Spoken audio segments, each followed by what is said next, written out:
ओम शांति। सुनते हैं 9 मार्च 94 के अव्यक्त बाप दादा के मधुर महावाक्य।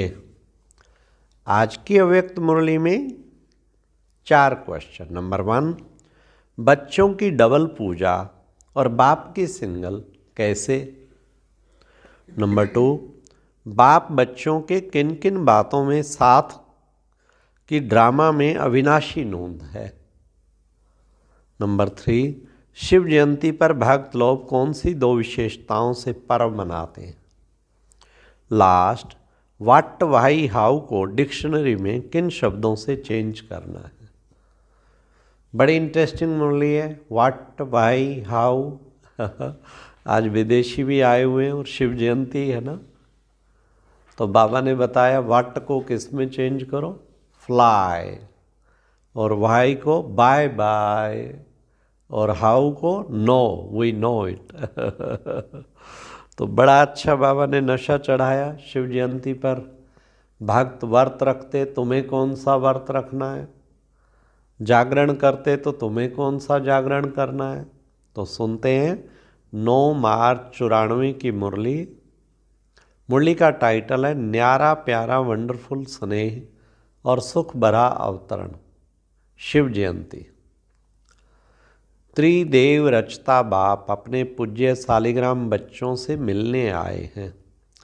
जैसे आज बिंदु ज्योति स्वरूप बाप की पूजा होती है, यादगार मनाते हैं, तो बाप के साथ साथ आप सालिग्राम आत्माओं की भी पूजा होती है। बाप एक त्रिमूर्ति शिव गाया और पूजा जाता है, और आप सालिग्राम आत्माएं अनेक हो। पूजा दोनों की होती है, क्योंकि बाप ने सभी बच्चों को अपने समान पूज्य बनाया है। कभी भी सालिग्राम को देखते हो तो क्या अनुभव करते हो। ये हम ही हैं ऐसे लगता है।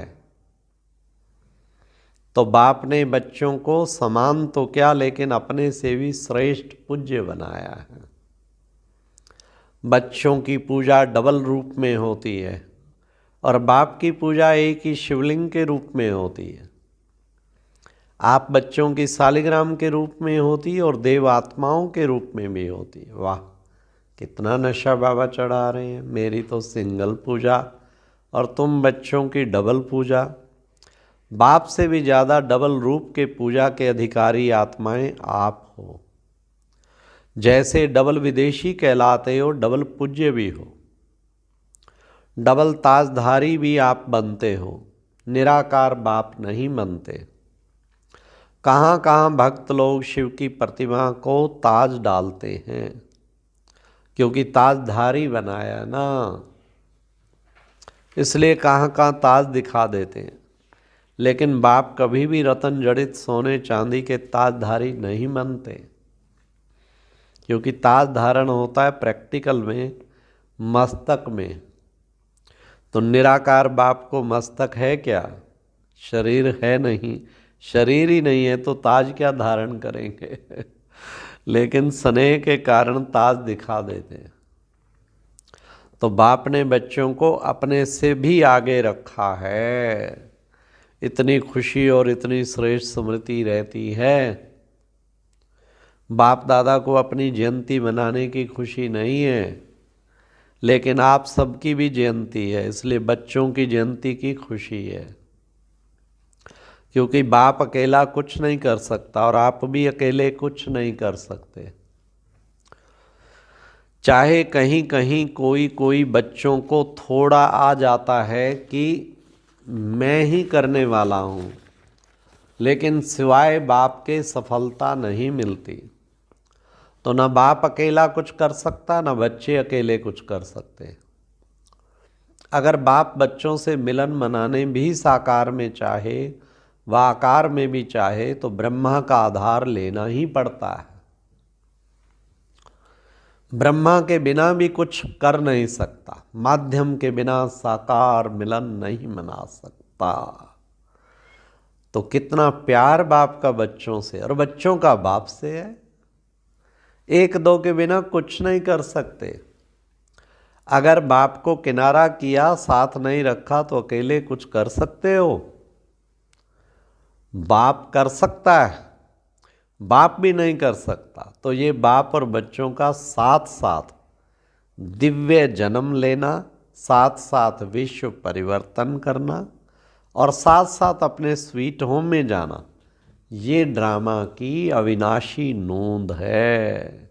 इन 3 बातों की नोंद, दिव्य जन्म लेना, विश्व परिवर्तन करना और साथ साथ स्वीट होम जाना, इनको कोई बदल नहीं सकता। तो ये नोंद अच्छी है ना, प्यारी लगती है ना। तो आज सब बाप का बर्थडे मनाने आए हो या अपना? बाप कहेंगे आपका और बच्चे बाप को कहेंगे कि आपका। ये दिव्य अवतरण जिसको शिव जयंती व शिवरात्रि कहते हैं, कितना आत्माओं के लिए स्नेह भरा सुख भरा वातावरण है। सतयुग में भी ऐसा बर्थडे नहीं मनाएंगे। आत्माओं का बर्थडे मनाएंगी, लेकिन इस समय आत्माएं परमात्मा का बर्थडे मनाती हैं। सारे कल्प में ऐसा न्यारा और प्यारा वंडरफुल बर्थडे जो एक ही समय पर बाप का भी हो और बच्चों का भी हो, ऐसा कभी होता है क्या? अगर तारीख एक भी होगी तो वर्ष का या मास का या डेट का अंतर तो होगा ना। लेकिन ये अवतरण दिवस कितना वंडरफुल है जो बाप और बच्चों का साथ साथ है। इस यादगार पर विशेष भक्त लोग भी 2 विशेषताओं से दिवस मनाते हैं। 2 विशेषताएं कौन सी हैं? एक विशेष व्रत धारण करते हैं और दूसरा स्वयं को समर्पित ना करते हुए किसी को बलि चढ़ाते हैं। तो बलि चढ़ाना अर्थात व्रत धारण करना, ये दोनों विशेषताएं इस दिवस की हैं। अनेक प्रकार के व्रत धारण करते हैं, चाहे कोई भोजन का करते, कोई जागरण का करते, कोई दूर दूर से पैदल करते हुए चलने का करते, कितना भी थक जाए लेकिन व्रत अपना पूरा करते हैं।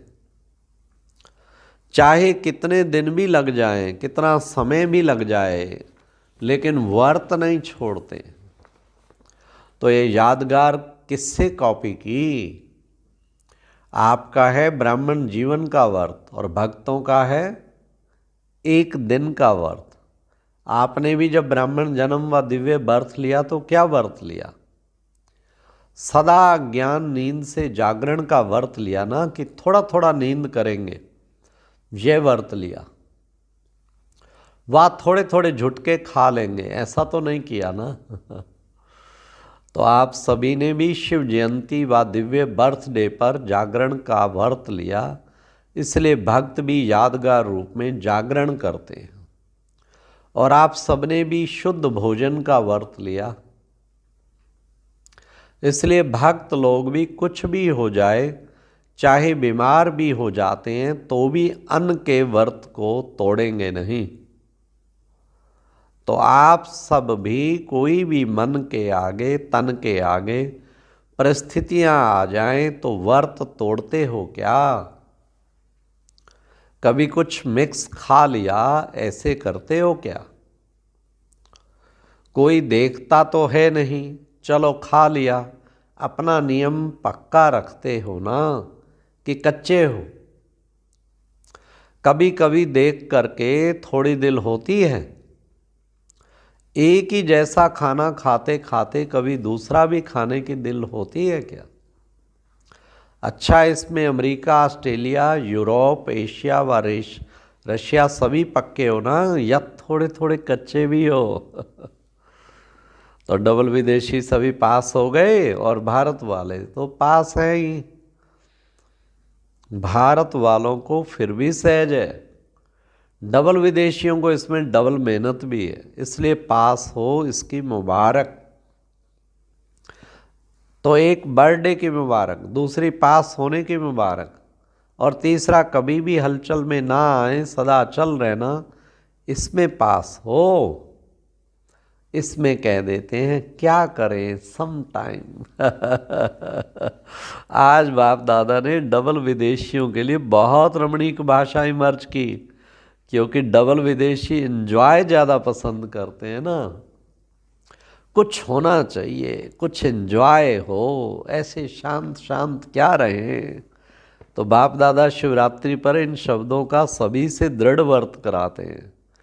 व्रत लेने के लिए तैयार हो, या जब सुनेंगे तब कहेंगे कि थोड़ा थोड़ा मुश्किल है। पहले तो मुश्किल शब्द संकल्प में भी नहीं लाएंगे, ये व्रत लो। ये व्रत लेने के लिए तैयार हो। तो बाप दादा ने देखा जब तक संकल्प में दृढ़ता नहीं तब तक सफलता नहीं। संकल्प होता ही है लेकिन दृढ़ नहीं होता, तो कमजोरी आती है। बहुत करके कमजोरी के यही शब्द होते हैं, क्या करें, वाट। अभी वाट नहीं कहना, लेकिन वाट के बजाय क्या कहेंगे, फ्लाई। और तो जब भी वाट शब्द आए तो ब्राह्मण डिक्शनरी में वाट की बजाय फ्लाई शब्द। दूसरा शब्द क्या बोलते हैं, वाई। तो वाई को क्या कहेंगे, क्या करेंगे, बाय बाय। वाह वाह वाह वाह, क्या शब्द मिलाए। सदा के लिए बाय बाय करेंगे या थोड़े टाइम के लिए। और तीसरा शब्द क्या बोलते हैं, हाउ। तो बाबा कहते तो हाउ नहीं, नो, जानते हैं कैसे नहीं। नो अर्थात जानने वाले। जब त्रिकालदर्शी बन जाएंगे, जानने वाले तो बन जाएंगे, तो फिर हाउ करेंगे क्या। हाउ कहना माना हवा। तो हवा अच्छा लगता है क्या। इसलिए यही शब्द है जो कमजोरी लाते हैं। तो बाबा ने कहा जो व्यर्थ, यही शब्द हैं जो व्यर्थ का गेट खोलते हैं। सोचो जब भी व्यर्थ संकल्पों की क्यों लगती है तो किस शब्द से लगती है, इन्हीं शब्दों से लगती है ना। या क्यों होगा, या क्या था, कैसे होगा, ये कैसे हुआ, ये कैसे कहा, ये क्यों कहा, अब क्या करें, कैसे करें। तो कमजोरी के या व्यर्थ संकल्पों के गेट ये शब्द हैं। इसको डिक्शनरी में चेंज कर दो, फिर क्या होगा, आप भी चेंज हो जाएंगे ना। तो भक्त लोग आपको ही तो कॉपी कर रहे हैं। आपकी बेहद की बात उन्होंने हद के रूप में यादगार रखा है। तो ये दृढ़ व्रत रखना, यही शिव जयंती व शिवरात्रि मनाना है। मनाना अर्थात बनना। ऐसे नहीं सिर्फ केक काट लिया, लाइट जला ली, दीपक जला लिया, तो ये मनाना नहीं। ये मनोरंजन भी आवश्यक है, लेकिन इसके साथ साथ कुछ काटना है तो कुछ जलाना भी है। अच्छा, चारों ओर के ब्राह्मण जन्म के, दिव्य जन्म के अधिकारी आत्माओं को, सदा बाप और आप साथ साथ रहने वाले समीप आत्माओं, सदा डबल पूज्य स्वरूप के स्मृति में रहने वाले समर्थ आत्माओं, दृढ़ संकल्प या दृढ़ व्रत को निभाने वाले सफलता के अधिकारी आत्माओं, सदा खुश रहने वाले, औरों को भी खुश करने वाले खुश नसीब बच्चों को, त्रिदेव रचता बाप की और ब्रह्मा बाप की विशेष बर्थडे की मुबारक भी और याद प्यार भी, और साथ साथ सर्वश्रेष्ठ आत्माओं को नमस्ते। ओम शांति। जैसे बेहद रूप से देखें तो पुराने युग और नए युग के बीच के समय संगम युग का बहुत महत्व है। ऐसे हद में भी जब पुराना वर्ष जाता है और नया वर्ष आता है तो इसका भी ब्राह्मण जीवन में बहुत महत्व है। पूरा ब्राह्मण परिवार इन दिनों तपस्या में लगा हुआ है। कुछ दिसंबर से शुरू हो गए हैं और कुछ अभी जनवरी मास में पूरा महीना तपस्या करने की सोच रहे हैं। बहुत अच्छी बात है। जितने भी प्रोग्राम योग साधना के मिले वो अटेंड करें। इसी बात को ध्यान में रखते हुए 1 जनवरी से 18 जनवरी तक, वैसे तो पूरा महीना ही तपस्या चलेगी, लेकिन खास 18 जनवरी तक हर रोज एक नए विषय पर अमृत विला योग भट्ठी और नुमा शाम के समय भी योग भट्ठी चलेगी। तो सभी भाई बहनें मिलकर संगठन में ये योग साधना करें, इसका पूरा फायदा लें। ओम शांति। 1 जनवरी से शुरू होने वाली समृद्ध वेला योग भट्टी का समय रहेगा रोजाना प्रातः 3:30 से 5 बजे तक और नुमा शाम योग साय 5:30 से 7:30 तक, सिर्फ ज्ञान योग चैनल पर। और अब यह एक बहुत अच्छी वीडियो भी जरूर देखें।